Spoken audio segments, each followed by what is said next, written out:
Do you have gaps in your resume? Many people worry about how to account for these because you will likely be asked about them during an interview. Employment gaps happen all the time. In fact, a lot of people are experiencing an employment gap right now due to being furloughed during COVID. Don't worry, you're not alone. Stay tuned to learn how to explain employment gaps during an interview. For the best job search and career advice, please hit the subscribe button below. I post new videos each Monday and Thursday. Hello and welcome to my channel. I'm Kelly, a career coach and professional development specialist. I've spent the last 2 decades mentoring job seekers through the application process. Today, I'm going to give you some insight into how to explain employment gaps during an interview.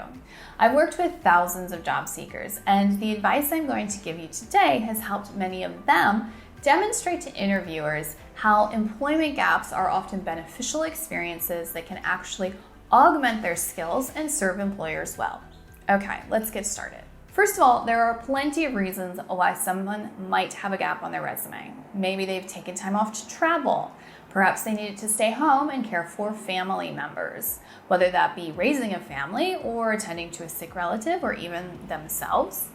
In other cases, perhaps you've left the workforce to go to school or pursue some other kind of training. Maybe you just decided to take a break from working for a while, or like what is happening to a lot of people at the moment, you may have just been out of work for a bit and struggled to find a job. Regardless of why you have an employment gap, there is no need to be embarrassed about it. This is something many job seekers have dealt with at some point or another. There are a few things to keep in mind when discussing employment gaps during an interview. The best thing to do is to use the gap to your advantage. Hopefully you've done something, anything, during the time you weren't working. Rather than focusing on how you weren't employed, instead use other activities to showcase how you've grown your skills. Refer back to the job description and see if you can relate anything you did during your time off to the skills required for the role. If you were raising a family, you can talk about juggling schedules for multiple kids and your spouse.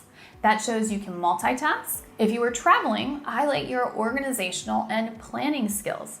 Those skills are critical if you are catching trains and planes and constantly moving from hostel to Airbnb to campground or wherever. Even better, talk about how you adapted to new and unusual situations and learned alternative means of communicating because you visited several non-English speaking countries. Ultimately, employers want to know that if you weren't working, you were doing something productive and not simply binging Netflix for months on end. Regardless of your reason for an employment gap, just be honest. Don't try to talk yourself up if there is nothing to say.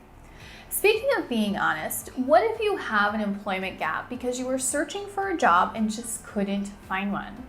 Particularly now, employers are very understanding about people losing a job and needing to find a new one due to the pandemic.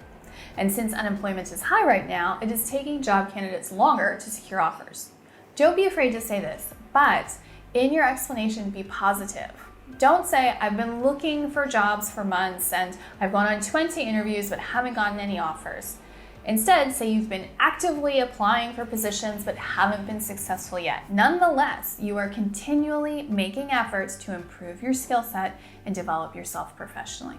Finally, think outside the box about what you've been doing with your time and how you can frame that as being useful in the job for which you are interviewing.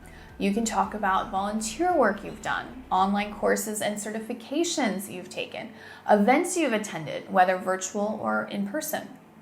Anything that can be used to showcase you are a more competitive candidate should work in your favor. Okay, I think that covers some of the most important things to keep in mind when justifying a gap in your employment. I hope these tips help you as you move forward with your job search.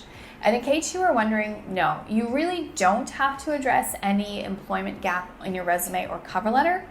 Wait until you get the interview and then you can actually discuss it with the recruiter in person. If you are looking to make a career change, are on the job hunt, or simply considering your options, I have lots of free resources to help you improve your resume, write a cover letter, prepare for a job interview, and much more. Look for links to those resources in the description box below.